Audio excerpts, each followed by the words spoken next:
it's one of the opportunities to share on the some of these stories and experience that people go through with Rhemma Consult. And so today we have our esteemed client here who would be telling us some of the stories also to help navigate if you're considering the employment-based immigration services.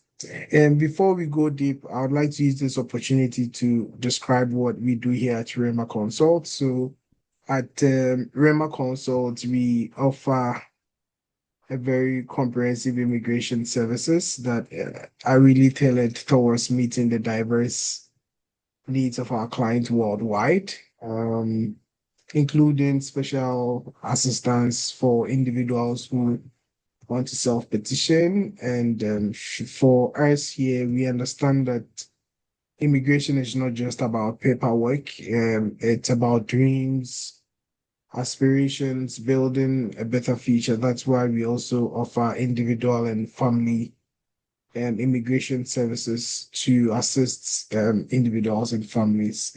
Anyway, before we go deep into this session, um, Nia, did you mind telling us a little bit about yourself and give us a little bit background about what you do?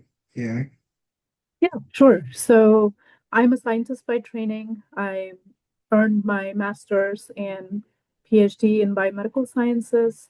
And soon after my PhD, I moved into tech transfer office. So it's basically the arm of any university that takes care of assets or innovations that are the ideology that started by a professor and then moving it to bench side. So I specifically worked in life sciences before because that's my training was, and then moving those assets to patients, to clinical trials. And currently, I'm at Virginia Tech, and I'm a faculty there. So I basically do the same thing. I work in licensing, I work in business development, but I'm also involved a little bit in training the students about how to move things from bedside to bedside. Gotcha. Well, thank you so much for the background there. So now, I guess going through the usual questions, how did you feel about, or how do you feel about the approval notice from USCIS? But that was like a amazing news to me because when I consulted you, I was, of course, I'm sort of perpetually in a state of confusion because there are so many rules around immigration. There are so many things that people and your colleagues keep saying, like, oh, if you're on OPT, you should not be applying for green card. If you're a student, you should not be applying for green card. So technically, my profile, I tried to build my profile up right after I started my PhD, which was in 2015. And I was in a kind of a good spot during COVID, so 2020, 2021. And I was trying to figure out if I should apply to an IW and then I'll keep building my profile and eventually I'll apply for EB1.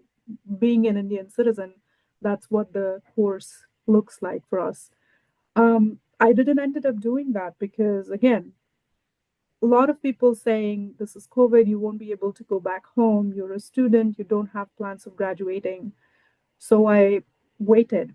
And then ultimately, I spoke with a friend and she suggested you. So I consulted with you. And then I think you were the one who told me, like, to just get it done. It's better to get it done sooner than later. There's no use waiting any longer. So 5 years after I think I already had credentials for an IW, I ended up applying and it came out really quickly. So that was Okay, like, why did I wait this long to get this done? So it was great. nice, nice. So, ha- I know you mentioned that a friend directed you toward Rhemma Consult, but I'm sure you may have gone or like head of different services or companies or firms. Like, why did you still decide to work with Rhemma Consults? Yeah, that's a good question because, like you said, we most of us will do their own research, right? Like where Yeah. to end up with. So likewise, I did my research. I consulted big firms who are well known in getting their clients through the green card process. What I'd also heard from them and from some other folks who had taken their services was that it's a very boilerplate type of application that you'll have. I was not looking at that because even though my credentials were looking kind of fair for NIW, I had transitioned out from bench work to business side of science. So I always had that thought like, I need somebody who understands science and who will be able to portray my case honestly, because I'm still aligned with science. It's not like I'm doing computer science now, but I still wanted somebody to have help me write that application. How do you say that? It needs to be a specific application for the specific candidate. It cannot be the same application for all 10 clients that you have.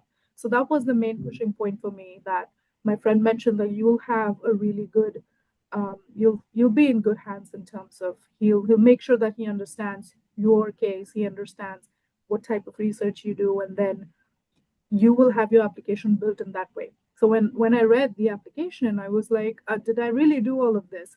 And to after reading it, I literally did all of that. It's just that I didn't know how to put it in words. And I've seen applications from few other bigger clients, and to be honest, it doesn't make it's not fair for the candidates to just have a same boilerplate application. So that was the main pushing point. Okay. Thank you for sharing that as well. And so now for people that are considering these process, whether NIW or EP1.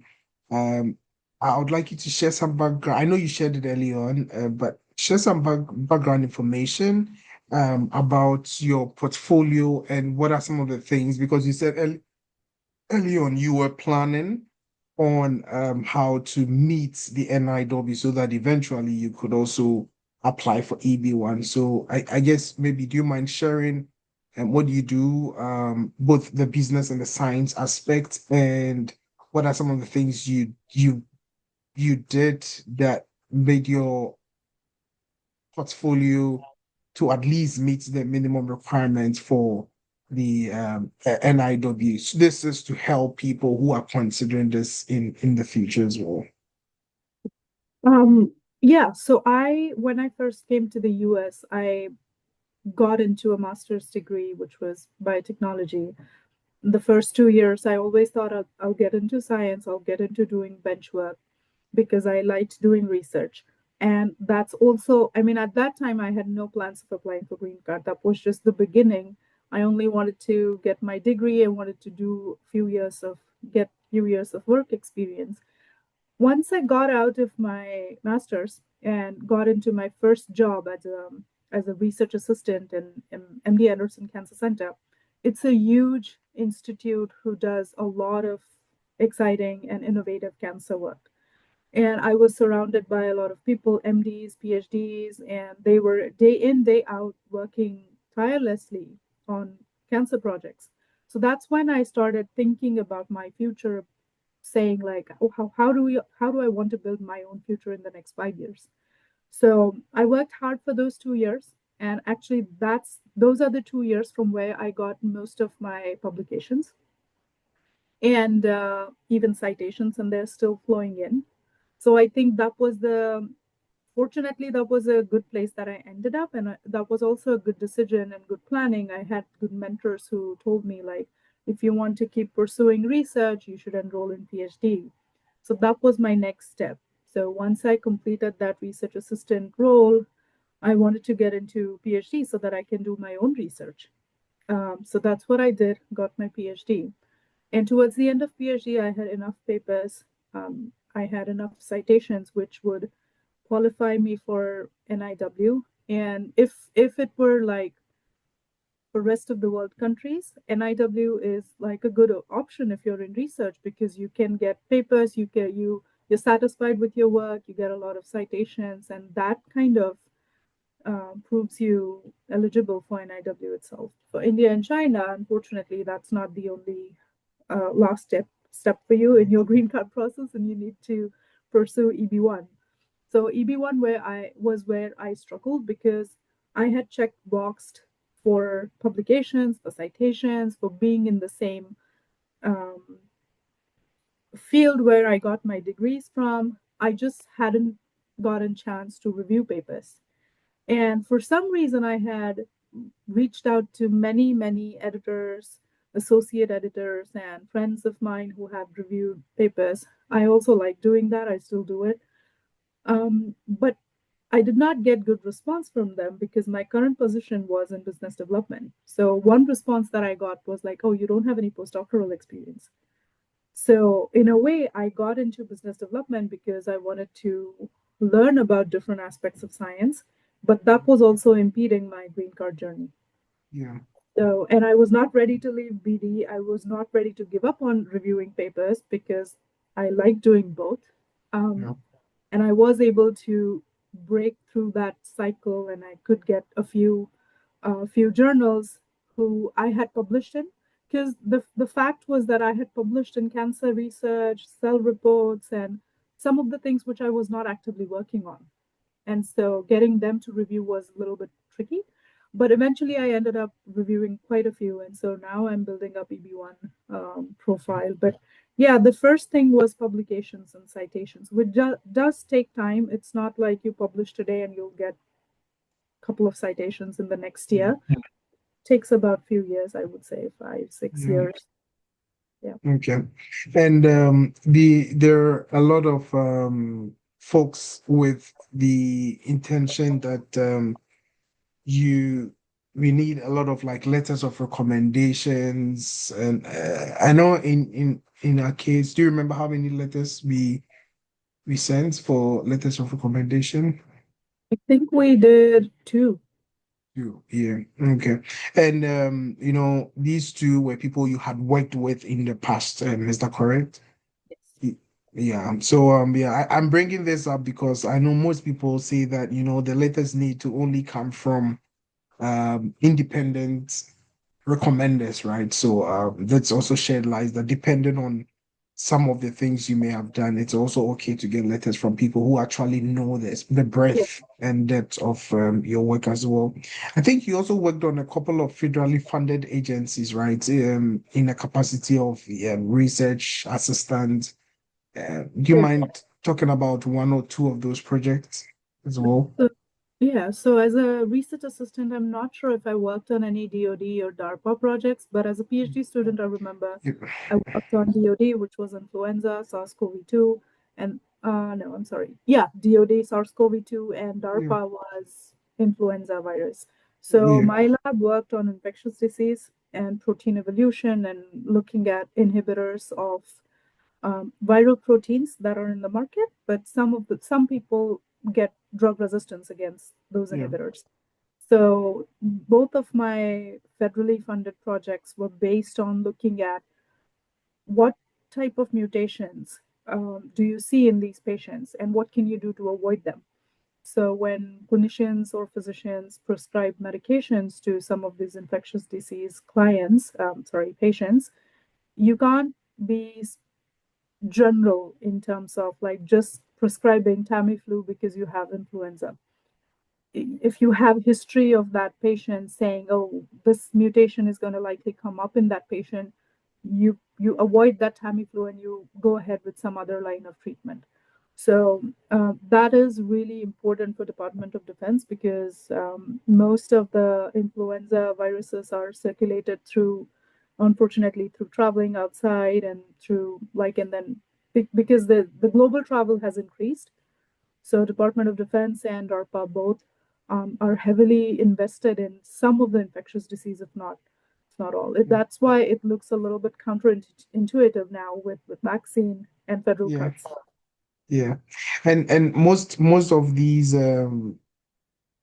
implications go beyond even infectious diseases, right? It's across every kind of medications as well, even though like research is still currently being built day in and day out in this line of drug treatment and that as well.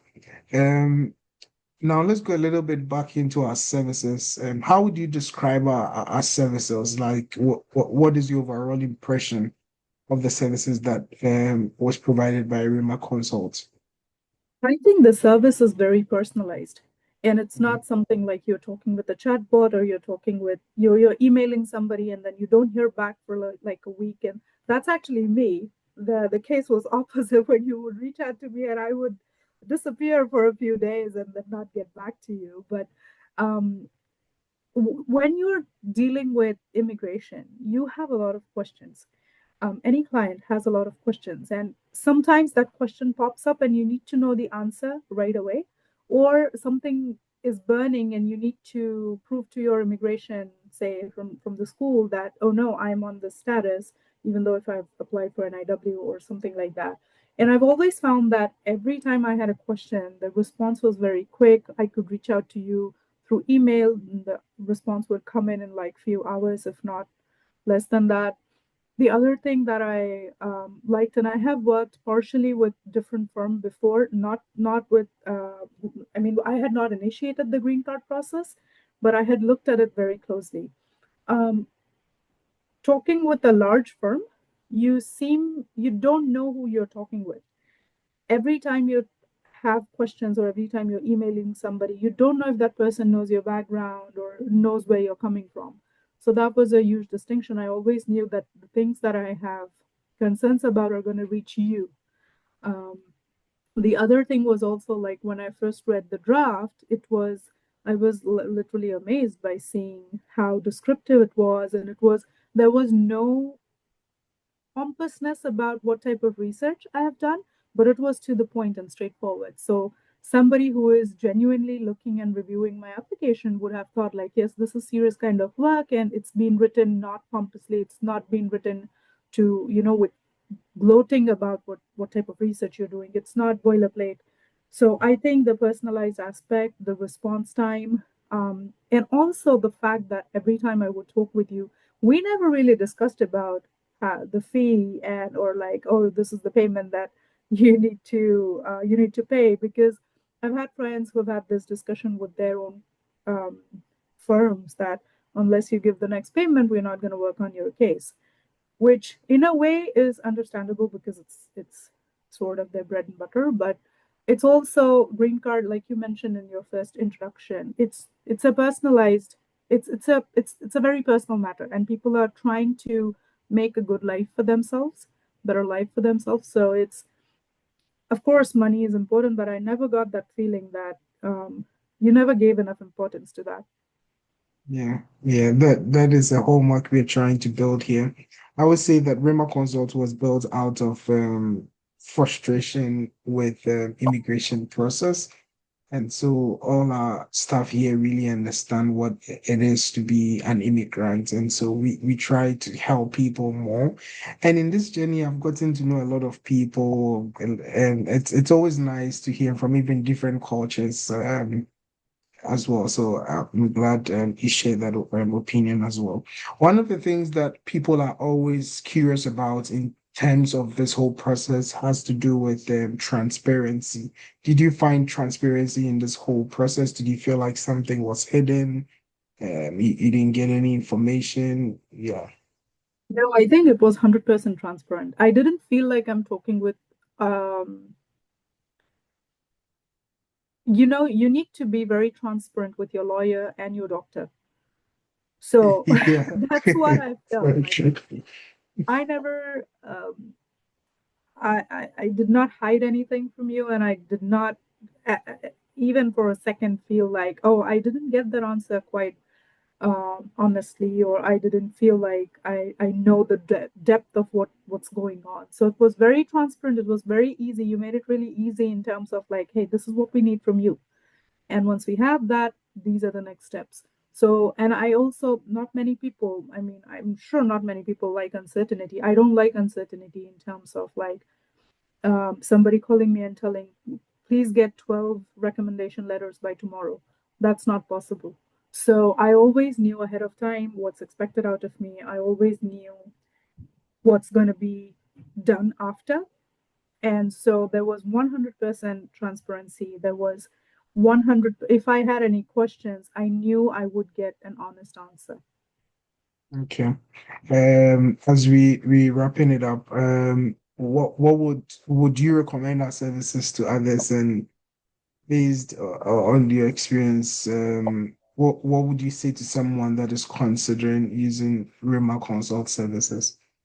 Absolutely. I've in fact already mentioned to a few of my friends who are trying to get their NIWs in line, and it's just the time that's odd, and people are not going venturing into that. But I would be more than happy to refer to anybody because it's like you're talking to a real person and you're talking to that same person throughout your journey, which is a big thing. And you, I know that if I would ask you, hey, does my profile qualify for EB1? You would say if it doesn't. So you wouldn't say that, like, let's apply and then see. So that kind of um, um, truthfulness is needed because everybody likes to hear that, oh, yeah, you qualify for EB1, and then eventually you don't. So that truthful answers about you need to build your EB1 still, and we should talk about that later, was really helpful. And I would 100% recommend to my friends or people who would want to reach out to me on LinkedIn. I'm happy to um, give them a consultation about my experience. But yeah, I think you'll have at least one person that I know coming your way. Okay, thank you for that. One of the things we always try to do is to keep building a better services as the the years go by. And so, I guess, in what ways do you think we could improve our services or better meet the needs of our clients based on your experience with this? That's a really good question. I mean, um, maybe, I mean, I'm just speaking out of my experience. So when I'm working towards my NIW or EB1, I'm also thinking about a whole lot of other things like, is my OPT going to be fine?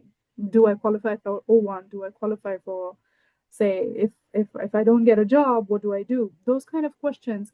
Maybe if you have an option on your website, if or maybe on LinkedIn, you can just sort out and say like, on top of, if you're providing those services, on top of providing green card services, we are open to discussing that, and people might have that advantage of speaking with you beforehand because um, those are the real questions, right? Like even if you're trying to pursue a green card, you're still on some kind of visa unless until that gets approved, and they Yeah. might have some questions. So yeah, that Okay. being said, the questions that I had, I always got answers.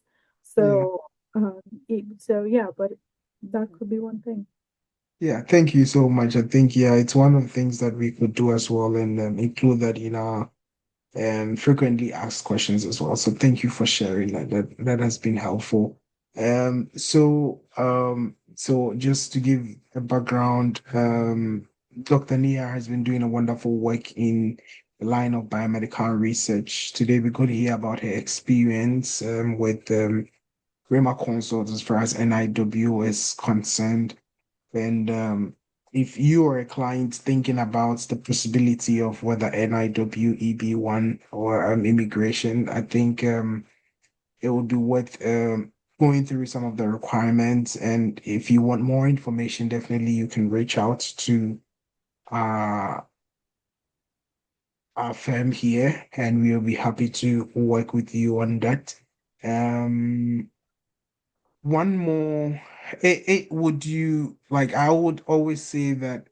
Is there anything you'd like to tell your old self? Like looking today, if you had to go all the way back to when you first went to Texas to do your master's degree, what would you tell yourself? It might be very helpful to the next person.